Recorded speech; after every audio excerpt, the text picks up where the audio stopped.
আসসালামু আলাইকুম। রাত 10টার শীর্ষ সংবাদে স্বাগত জানাচ্ছি আমি শাহনাজ পারভীন।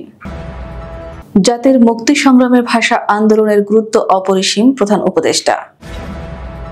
2018 সালের নির্বাচনের দায়িত্ব পালনকারী এসপিদেরও পাঠানো হবে অবসরে।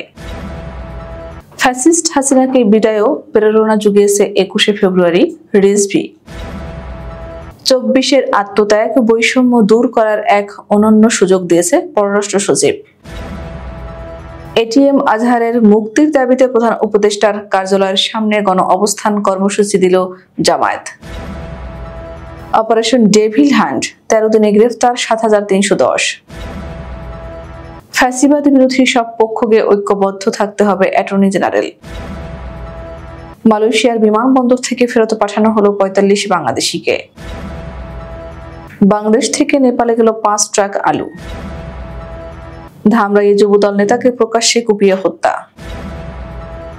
বাংলাদেশিদের প্রশংসা করেছেন সৌদি আরবের আল বাহার গভর্নর। এবং ভারতে উৎপাদিত মাদকে মৃত্যুর ঝুঁকিতে পশ্চিম আফ্রিকার লাখো যুবক। শুনছিলেন শিরোনাম, এবার বিস্তারিত।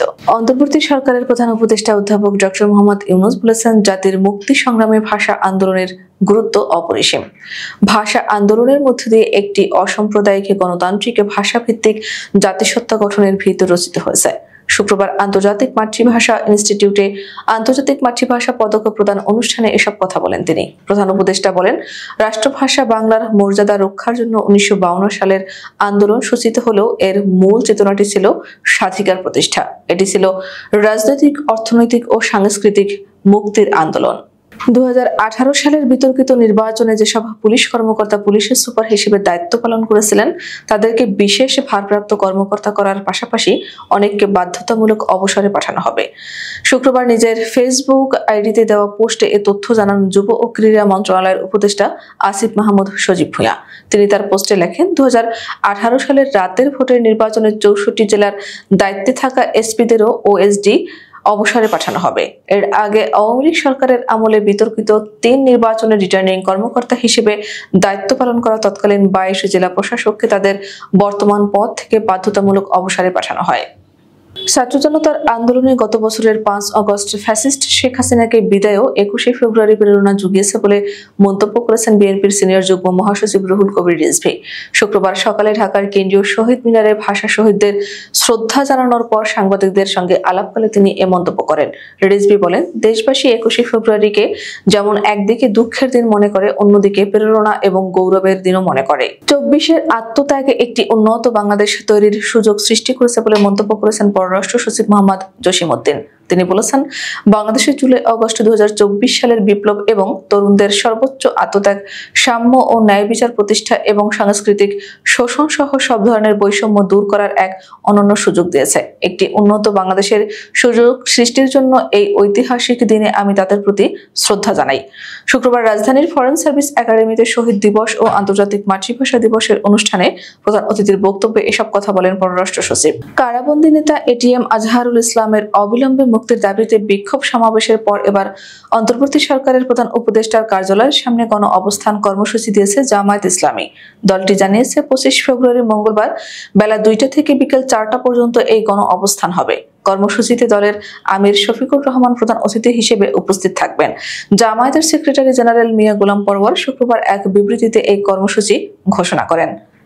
সারা দেশে গত 24 ঘন্টায় বিভিন্ন অপরাধের অভিযোগে মোট 1650 জনকে গ্রেফতার করা হয়েছে। এর মধ্যে অপারেশন ডেভিল হান্টে 461 জন এবং অন্য মামলা ও ওয়ারেন্টে গ্রেফতার করা হয়েছে 1189 জনকে। এ নিয়ে অপারেশন ডেভিল হান্টে মোট 7310 জন গ্রেফতার হয়েছে। শুক্রবার বিকেলে পুলিশের সদর দপ্তরের এআইজি ইনামুল হক সাগর এ তথ্য নিশ্চিত করেছেন। কোনো অপশক্তি যেন জুলাই বিপ্লবকে ভুলণ্ঠিত করতে না পারে, সেজন্য ফ্যাসিবাদ বিরোধী সব পক্ষকে ঐক্যবদ্ধ থাকতে হবে বলে জানিয়েছেন অ্যাটর্নি জেনারেল মোহাম্মদ আসাদুজ্জামান। শুক্রবার বিকেলে ঝিনাইদহের শৈলকুপা উপজেলা মিলনায়তনে মেধা ও মনন উৎসব 2025 সমাপনী ও পুরস্কার বিতরণী অনুষ্ঠানে তিনি একথা বলেন। অ্যাটর্নি জেনারেল বলেন, জুলাই বিপ্লবের শহীদদের রক্ত বৃথা যেতে দেওয়া যাবে না। মেধা ও মননের মাধ্যমে জুলাই বিপ্লবের কমিটমেন্ট রক্ষা করতে হবে। দেশের এই সন্ধিক্ষণে ছাত্র জনতা সহ সব মানুষকে ঐক্যবদ্ধ থাকার কোনো বিকল্প নেই। কুয়ালালামপুর আন্তর্জাতিক বিমানবন্দরে আটক ৪৫ বাংলাদেশিকে ফেরত পাঠিয়েছে মালয়েশিয়া। দেশটির স্থানীয় সময় বুধবার তাদের দেশে পাঠানো হয়। এর আগে কুয়ালালামপুর বিমানবন্দরে সন্দেহজনকভাবে ঘোরাফেরা করায় ৬৮ বিদেশিকে আটক করে মালয়েশিয়ার সীমান্ত নিয়ন্ত্রণ ও সুরক্ষা সংস্থা। এদের মধ্যে ৪৫ জনই বাংলাদেশি। দেশের একমাত্র ৪ দেশীয় পঞ্চগড়ের তেঁতুলিয়া বাংলাবান্ধা স্থলবন্দর দিয়ে নেপালে ১০৫ টন আলু রপ্তানি হয়েছে। শুক্রবার দুপুরে বিষয়টি নিশ্চিত করেছেন বাংলাবান্ধা স্থলবন্দরের উদ্ভিদ নিরোধ কেন্দ্রের কোয়ারেন্টিন ইন্সপেক্টর উজ্জ্বল হোসেন। তিনি জানান, বৃহস্পতিবার বন্দরটি দিয়ে ৫টি গাড়িতে ১০৫ টন আলু নেপালে রপ্তানি হয়েছে। প্রতি গাড়িতে ছিল ২১ টন আলু। আলুগুলো পরীক্ষা নিরীক্ষা করা হয়েছে। এ পর্যন্ত ১৩৪৪ টন আলু নেপালে রপ্তানি হয়েছে।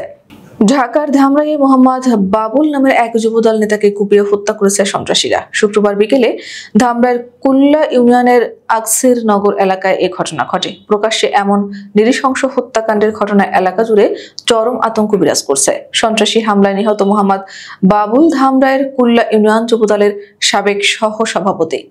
বাংলাদেশিদের কর্মদক্ষতা, কর্মক্ষেত্রে নিষ্ঠার সাথে দায়িত্ব পালনে প্রবাসী বাংলাদেশিদের প্রশংসা করেছেন সৌদি আরবের আল বাহা প্রদেশের গভর্নর প্রিন্স উসাম বিন সাউদ বিন আব্দুল আজিজ আল সৌদ।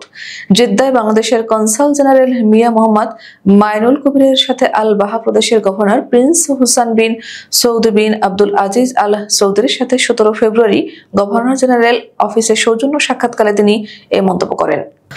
অবৈধভাবে নিষিদ্ধ ওপিওয়েড মাদক তৈরি করেছে ভারতের একটি ওষুধ কোম্পানি, যা ছড়িয়ে দেওয়া হচ্ছে পশ্চিম আফ্রিকার দেশগুলোতে। মানবদেহের জন্য অত্যন্ত ক্ষতিকর হওয়ায় বিশ্বব্যাপী ওই ওপিওয়েড মাদক নিষিদ্ধ করা হয়েছে। এর উৎপাদন এবং আমদানি রপ্তানিতে রয়েছে কঠোর নিষেধাজ্ঞা। বিশ্বের কোথাও এই মাদক উৎপাদনের অনুমতি নেই, কিন্তু অ্যাভিও এসব মাদক উৎপাদন করে তা পশ্চিম আফ্রিকার দেশ ঘানা, নাইজেরিয়া এবং আইভরি কোস্টের মতো দেশগুলোতে ছড়িয়ে দিচ্ছে, যার ফলে মৃত্যুর ঝুঁকিতে পড়েছে এসব দেশের লাখ লাখ যুবক। আমাদের আগামীকাল দুপুর ২টার শিশু সংবাদ দেখার আমন্ত্রণ জানিয়ে এখনকার মতো বিদায় নিচ্ছি। দর্শক, ভিডিওটি শেষ পর্যন্ত দেখার জন্য আপনাকে অসংখ্য ধন্যবাদ। নিত্য নতুন সংবাদ পেতে আমাদের ইউটিউব চ্যানেলটি সাবস্ক্রাইব করুন ও নিয়মিত নোটিফিকেশন পেতে বেল বাটনটি ক্লিক করুন এবং আমাদের ফেসবুক পেজটিতে লাইক করুন। এছাড়াও আমাদের ভিডিওতে লাইক দিয়ে শেয়ার করুন। আল্লাহ হাফেজ।